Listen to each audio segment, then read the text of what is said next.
started with a letter. I was sorting through the usual junk mail, bills, and newsletters when a yellowed envelope caught my eye.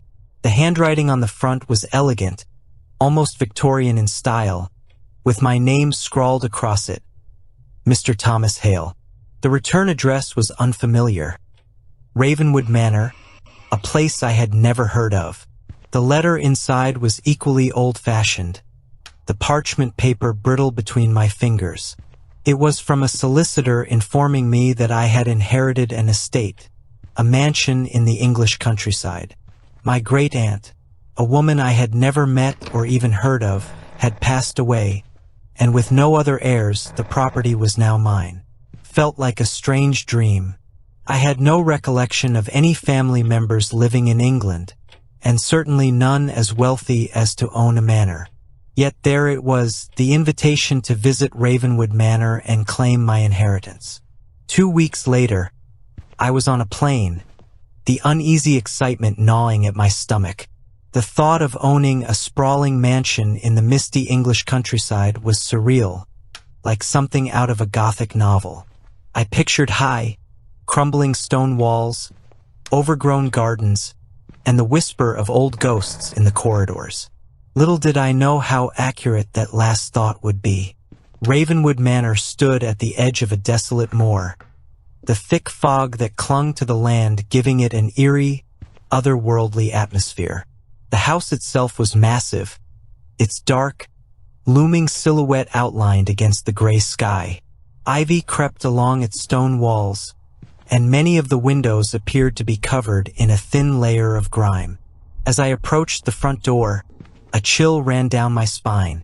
The air felt heavy, oppressive, and though it was the middle of the afternoon, the house seemed to swallow what little light remained in the sky. I hesitated for a moment, hand on the brass knocker shaped like a raven. Its eyes seemed to watch me, gleaming in the dim light. With a deep breath, I knocked. The sound echoed hollowly inside the manor, and after a moment, the door creaked open. There was no one on the other side. "Hello!" My voice sounded strange, almost muffled by the thick air inside. No answer. I stepped inside, and the door slammed shut behind me.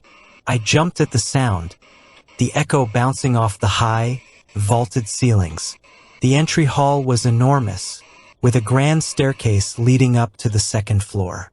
Dust coated every surface, and the air smelled musty, like the house hadn't been lived in for years. Despite the neglect, the interior was stunning. Rich mahogany wood, intricately carved, lined the walls, and a massive chandelier hung above, though its crystals were dulled by years of grime. There were portraits on the walls, somber-looking people dressed in old-fashioned clothing, all staring down at me with unreadable expressions. "Welcome, Mr. Hale," a voice said suddenly from behind me, causing my heart to leap into my throat. I spun around to see a man standing there, tall and gaunt, dressed in a black suit that seemed too formal for someone living in such a decrepit house. His skin was pale, almost waxen, and his eyes were deep-set, shadowed by his brow. "I'm the caretaker," he said in a flat voice, "and I've been expecting you." The caretaker's name was Mr. Grayson. He led me through the house, explaining the history of Ravenwood in a voice that seemed devoid of emotion. The manor had been in my family for generations, passed down from my ancestors who had lived there since the 18th century. "Your great-aunt lived here alone for the past 50 years, he said as we walked through the grand dining room, where a long, dust-covered table stretched across the room. She was a recluse in her later years. Most people in the village forgot anyone lived here at all. Why did she never reach out to us? To family?" I asked, my voice echoing slightly in the cavernous room. Mr. Grayson's expression didn't change. "She had her reasons. Ravenwood Manor has a history." I waited for him to elaborate, but he remained silent. As the evening approached, the oppressive atmosphere of the house seemed to grow thicker. The wind outside howled against the windows, and the ancient wooden floorboards creaked with each step I took. I couldn't shake the feeling that I was being watched, that the eyes in the portraits weren't just painted, but following me as I moved through the halls. That first night, I hardly slept. My room was large and drafty, with a canopy bed that looked as though it hadn't been slept in for a century. Every creak of the house, every groan of the wind outside, felt magnified in the stillness. And then, just as I was about to drift off, I heard it, a whisper. At first, I thought it was the wind slipping through the cracks in the old window panes. But then it came again, clearer this time, like a breath right by my ear. Thomas! I sat bolt upright in bed, heart pounding in my chest. The room was pitch black, save for the faint moonlight filtering in through the grimy window. I held my breath, listening, straining for any sound, but the house was silent again. I told myself it was just my imagination, that the isolation of the manor and the stories Mr. Grayson had hinted at were getting to me. But as I lay back down, I couldn't shake the feeling that I wasn't alone in the room. And I wasn't. The days that followed were strange. Every night I heard the whispering. Sometimes it was my name, other times it was a low, unintelligible murmur. Shadows seemed to move just out of sight, flickering at the edges of my vision, disappearing when I turned to look. One evening, as I was walking through one of the upper hallways, I heard something behind me. A soft, shuffling sound, like footsteps on the old wood floor. I froze, my heart racing, and slowly turned around. At the far end of the corridor, barely visible in the dim light, stood a figure. It was a woman, dressed in a long, tattered white gown, her hair hanging in tangled waves over her face. She was still, unnaturally still, as though she were more a painting than a person. "Who are you?" I called out, my voice shaky. The figure didn't move. Then, in the blink of an eye, she was gone. I rushed to where she had been standing, but the hallway was empty. No doors, no way for her to have disappeared so quickly. The only sound was my ragged breathing and the distant ticking of an ancient grandfather clock. When I finally confronted Mr. Grayson about the strange occurrences, he simply gave me a cold, humorless smile. "Ravenwood Manor has its secrets, Mr. Hale. Some of them are best left undisturbed." Determined to uncover the truth, I began searching the house in earnest. I combed through the library, the attic, and even the cellars, looking for any clue to the manor's dark history. The more I searched, the more I felt the presence of the ghost, the woman in white, watching me. One night, while examining a loose floorboard in the drawing room, I discovered a hidden compartment. Inside was an old journal, its pages yellowed and fragile with age. It belonged to my great-aunt. As I read through the journal by candlelight, a terrible story began to unfold. My great-aunt had not lived alone in the manor. She had been haunted, just as I was. But the ghost that tormented her was not a mere specter. It was the spirit of her long-dead sister, a woman who had been trapped in the house after a violent and untimely death. The entries became more frantic, more desperate as the hauntings escalated. My great-aunt had tried everything to rid herself of the ghost, but nothing worked. In the end, she had succumbed to madness, isolated in the very room I now slept in. And then, at the bottom of the final page, were the last words my great-aunt had written. "She wants you too, Thomas. She will never let you leave." The journal slipped from my hands.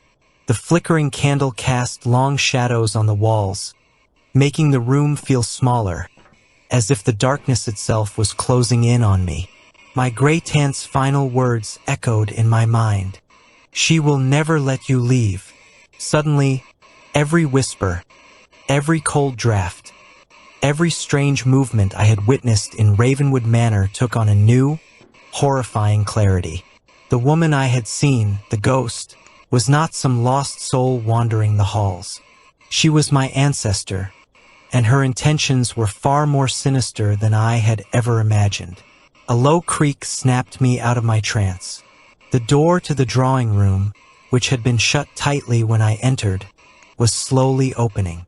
I stood, my heart hammering in my chest, and stared at the widening gap, half expecting the ghostly figure of the woman in white to step through. But it wasn't her. Mr. Grayson stood in the doorway, his eyes dark and unreadable. "You've found it, haven't you?" he asked, his voice softer than usual, almost regretful. I didn't answer, still clutching the armrests of my chair, my breath shallow. "Your great-aunt's journal. You've read her warnings." I nodded slowly. "Who is she? The ghost in the house. What does she want?" Mr. Grayson stepped into the room, his presence casting a deeper chill. "The woman you've seen is Eleanor Hale, your great-great-aunt. She lived here with her sister, Margaret, your great-aunt. They were close at first, but jealousy and madness took hold of Eleanor. She grew obsessed with the idea that Margaret would inherit the estate and tried to kill her to take the manor for herself." He paused, looking down at the dusty floor as if the weight of the house's history pressed down on him. But something went wrong. Eleanor's attempt failed, and in the process she died. Her spirit has been trapped in this house ever since, and her hatred of your family has only grown. She wants to take back what she believes is hers, starting with you. The air felt thicker, colder, as if the very walls of the house were closing in on me. "Why didn't you tell me this sooner?" I demanded, anger and fear boiling together in my chest. Mr. Grayson sighed, a sound full of weariness. "Because no one ever listens. Not at first. And by the time they do, it's too late." Over the next few days, the hauntings grew worse. It wasn't just the whispers or fleeting shadows anymore. At night, I would wake up to find furniture in my room moved. Chairs that had been placed by the window were now at the foot of the bed, the wardrobe doors wide open as if something had been rifling through my belongings. The worst was the sense of pressure in the air, like something unseen was hovering just inches from my face. Couldn't sleep, couldn't eat. The house felt alive, pulsating with an energy that was getting stronger, more aggressive. The woman, Eleanor, appeared more frequently now, always at the edge of my vision, her long white dress fluttering in a wind that didn't exist. Each time she was closer, desperation drove me to confront Mr. Grayson again. "There has to be a way to stop this," I said, my voice trembling with exhaustion and fear. "Some way to get rid of her." He looked at me for a long moment before speaking. "There is a ritual." Hope flickered in my chest. "A ritual?" Mr. Grayson nodded. The Hales were an old family, and many of them dabbled in practices beyond the ordinary. There's an ancient binding spell, one that was written to trap restless spirits. Your great-aunt Margaret used it to keep Eleanor at bay, but over time, its power faded. The house has been without a living Hale for too long. "Then we can perform the ritual again?" I asked, trying to hold on to the fragile hope that I could end this nightmare. Mr. Grayson hesitated. "It's dangerous. The ritual requires a blood sacrifice." My blood ran cold. "What kind of sacrifice?" "You," he said simply. "Only a direct descendant of the Hales can perform the ritual. And it demands a part of you, a part of your soul, bound to this place, just as Eleanor's soul is." The thought of tying myself to Ravenwood forever was terrifying. But the alternative, being hunted by Eleanor's vengeful spirit until she finally took what she wanted, was even worse. "What do I have to do?" I asked, my voice barely above a whisper. Mr. Grayson led me to the basement, a part of the house I hadn't explored. The air was thick with the smell of damp stone and decay, and the walls were lined with shelves holding old relics, rusted iron tools, faded photographs, and jars filled with what looked like dried herbs. At the far end of the basement was a small stone chamber, the floor marked with strange symbols I couldn't decipher. In the center of the room was a large stone basin, stained dark with what I could only guess was blood. "This is where it must be done," Mr. Grayson said quietly. "You'll need to make a cut, just a small one, and let the blood fall into the basin. Then you'll speak the incantation." He handed me a brittle piece of parchment, covered in ancient looping script. I stared down at the words, feeling a growing sense of dread. "And this will stop her?" Mr. Grayson didn't meet my eyes. "It will bind her, yes, but as I said, it will also bind you." "What happens if I don't do it?" I asked, already knowing the answer. "She will take you," he said, his voice grim, "just as she took others before you." That night, I stood in the cold, damp chamber, the words of the incantation echoing in my mind. Mr. Grayson stood in the corner, watching me with an intensity that made my skin crawl. I held the small, silver knife over my hand, its blade trembling. Eleanor had been appearing to me more frequently, and her rage was palpable. She no longer hid at the edges of my vision. Instead, she stood at the foot of my bed at night, her face a mask of twisted anger and sorrow. Her whispers had turned into guttural growls, full of venom and hate. I knew there was no escaping her without this ritual. With a deep breath, I pressed the blade into my palm.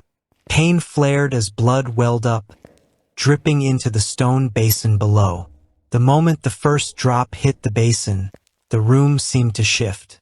The air became heavier, the shadows darker, as if something ancient was stirring beneath the surface of the house. I began to speak the incantation, the strange, foreign words scraping against my throat. As I did, the symbols on the floor started to glow, faint at first but growing brighter with each word I spoke. Suddenly, the temperature in the room plummeted. My breath came out in visible puffs of air, and the walls seemed to vibrate with a low, droning hum. Eleanor appeared in the doorway, her eyes wide with fury. She glided toward me, faster than I had ever seen her move. I felt her cold presence rush past me as she lunged, her skeletal hands outstretched. But just as she reached me, the basin flared with light, and a violent gust of wind knocked her back, her scream piercing the night. The light from the symbols on the floor flared blindingly bright, and then, with a sound like 1,000 whispers all at once, everything went silent. Eleanor was gone. For a few moments after the ritual, the house felt still, eerily calm. The symbols on the floor faded, the cold air began to lift, and the shadows that had once felt suffocating retreated to their corners. I stood there, the silence ringing in my ears, my blood still dripping slowly into the basin. I had done it, or so I thought. Mr. Grayson looked at me, his expression neutral, but there was something unsettling in the way his eyes flickered toward the door. "It's over now," he said quietly, but even he didn't sound fully convinced. I wanted to believe him. I wanted to think that Eleanor's spirit had been bound, that I was free from her haunting presence. But as I walked back to my room, I felt a faint, creeping unease gnawing at the edges of my mind. The house still felt wrong. That night I tried to sleep, but the sense of something watching me from the shadows never left. Every creak of the floorboards, every distant whisper of the wind, sent a jolt of anxiety through me. I lay in bed, staring at the ceiling, waiting for something to happen. And then it did. A soft rustling, like the sound of a silk dress brushing the floor, echoed from the corner of the room. My heart sank. Slowly, I turned my head. There she was, Eleanor. But she wasn't the same. Her form was dimmer, less solid, almost translucent. The fury that had once burned in her eyes was now a flickering, hollow shadow of what it had been. She stood at the foot of my bed, her tattered gown flowing as if caught in an invisible breeze. I sat up, my throat tight with fear. No, you can't be here. The ritual. It was supposed to stop you. She tilted her head, her eyes narrowing slightly, as if my words barely registered. And then, in a voice so soft it was almost a sigh, she spoke. It was not enough. The chill that swept over me at her words was far worse than any cold draft. I could see it now.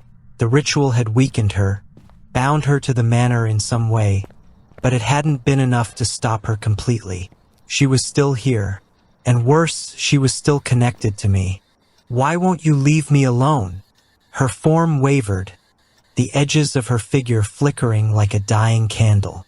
You are mine, she rasped, her voice thin but filled with venom. Blood binds you to this place, to me. I stood up, my legs shaking. You're too weak. You can't hurt me anymore. Eleanor's eyes locked onto mine, and I saw something I hadn't expected. A flicker of doubt, of frustration. The ritual had taken its toll on her. Her power had diminished, but she wasn't gone. Not yet, but her voice was growing fainter, and as she took a step toward me, she faltered. Her form flickered violently, and for a brief moment, I thought she might disappear completely. Instead, she froze, standing just a few feet away from me, her ghostly form barely visible now. I will wait, she whispered, her voice barely audible. I will return. And with that, she vanished. I stood there, my entire body trembling. Eleanor was still here, still tied to me, but for now, she was too weak to do more than threaten. But the worst part, the part that gnawed at my mind, was that she would return. The ritual had only delayed the inevitable.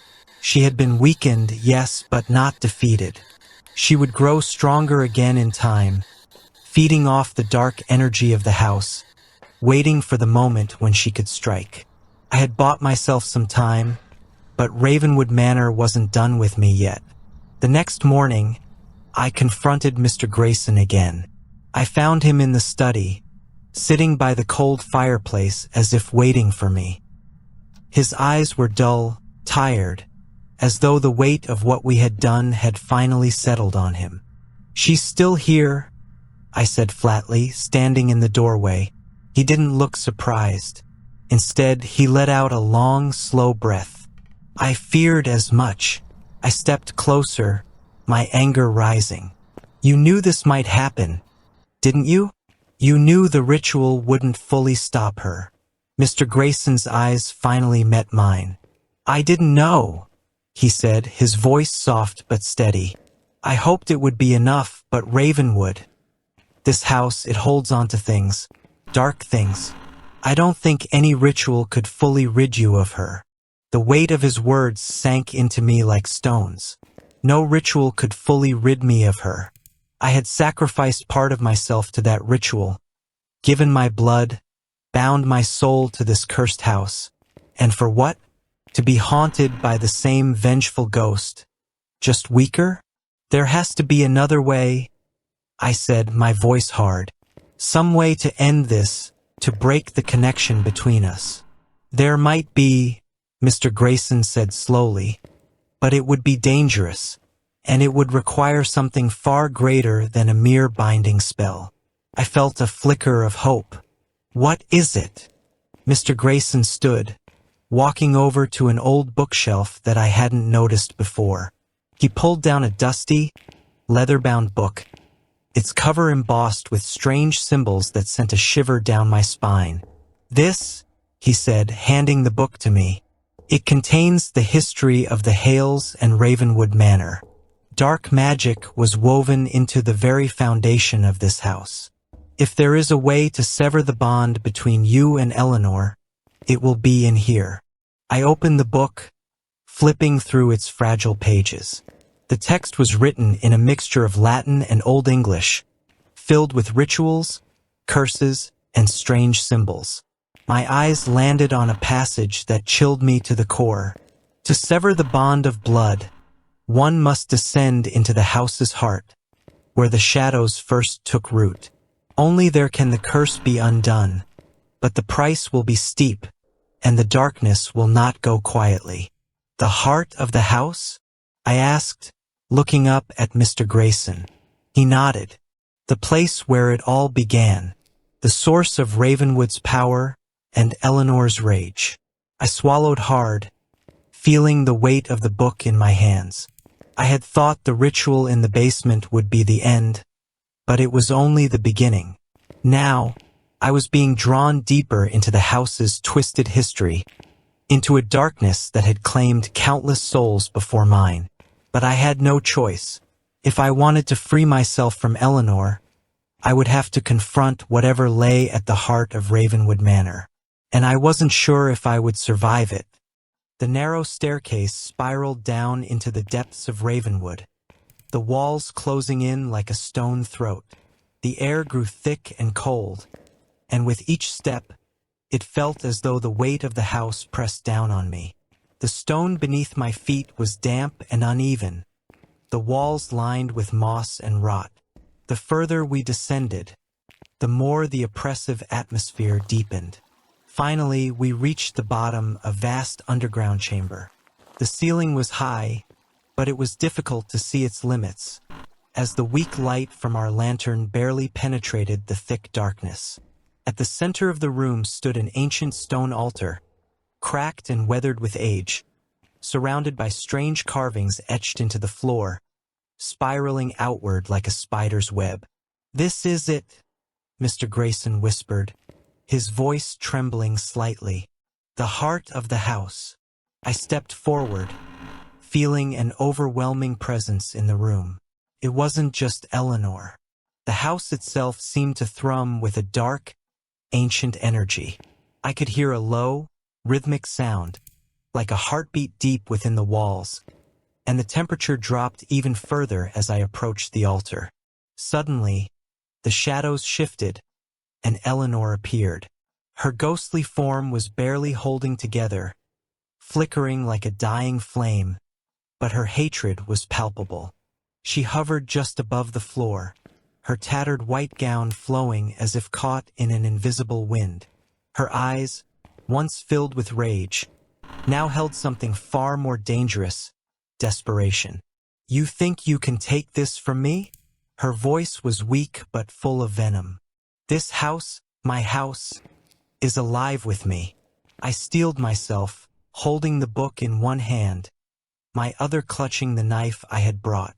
The ritual in the basement had weakened her, but now I had to finish it. "I'm ending this," I said, my voice stronger than I felt. "You won't take me. You won't take anyone ever again." Eleanor's form flickered, and for a moment, I thought I saw a hint of fear in her eyes. But then she screamed, a piercing, otherworldly wail that seemed to shake the very foundation of the house. The carvings in the floor began to glow with a sickly green light, and the air vibrated with a force that nearly knocked me off my feet.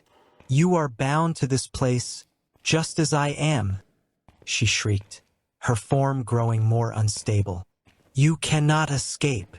I glanced at Mr. Grayson, who nodded solemnly. He stepped forward and placed a small silver bowl on the altar, handing me the knife. "It's your blood that binds you to the house," he said softly. "But if you offer it here willingly, you can sever the bond. You can break the curse." My hands trembled as I raised the knife. The thought of binding myself forever to this cursed place, even more deeply than before, filled me with dread. But I knew that if I didn't, Eleanor would never stop. I had no choice. I sliced my palm, feeling a sharp sting as the blood welled up. I let it drip into the bowl, the drops echoing in the vast chamber. The moment my blood hit the altar, the green light flared violently, and the carvings in the floor pulsed like a heartbeat. Eleanor's scream tore through the air again, but this time, it was different. Her form began to unravel, the edges of her body dissolving into wisps of smoke. She lurched toward me, her fingers reaching out as if to drag me into the darkness with her, but she couldn't come closer. Her form was breaking apart, pieces of her ghostly figure being pulled into the glowing floor beneath us. "No," she rasped, her voice now a thin, pitiful whisper. This was supposed to be mine. I watched in horror as her body disintegrated, pulled into the floor by some unseen force. The last I saw of her was her face, twisted in anger, fear, and something almost like sorrow, before she vanished completely, swallowed by the house. The chamber went silent. The green light faded, and the carvings stopped pulsing. For the first time since I had entered Ravenwood, the house felt still. The oppressive weight in the air was gone. The cold that had permeated every inch of the manor had lifted. Eleanor was gone. I stood there, breathless, the knife slipping from my hand, clattering to the floor. My blood had stopped dripping, and the cut on my palm began to close on its own, as if the house itself was relinquishing its hold on me. Mr. Grayson placed a hand on my shoulder. "It's over," he said quietly. I nodded, unable to speak, the exhaustion settling into my bones. We climbed back up the long staircase in silence, leaving the heart of Ravenwood and its dark secrets behind. I sold Ravenwood Manor a month later. It took time for the weight of the events to truly lift, but as the days passed, I felt lighter, as though some invisible thread connecting me to the house had finally been cut. I left England, moving far away, leaving no trace of the manor or its dark legacy behind. But sometimes, late at night, when the wind howls outside my window, I think of Eleanor. I wonder if some part of her still lingers in the shadows of that old house, waiting, watching. And though the house is far away, I never shake the feeling that, somewhere, Ravenwood still breathes, and in its heart, the darkness waits.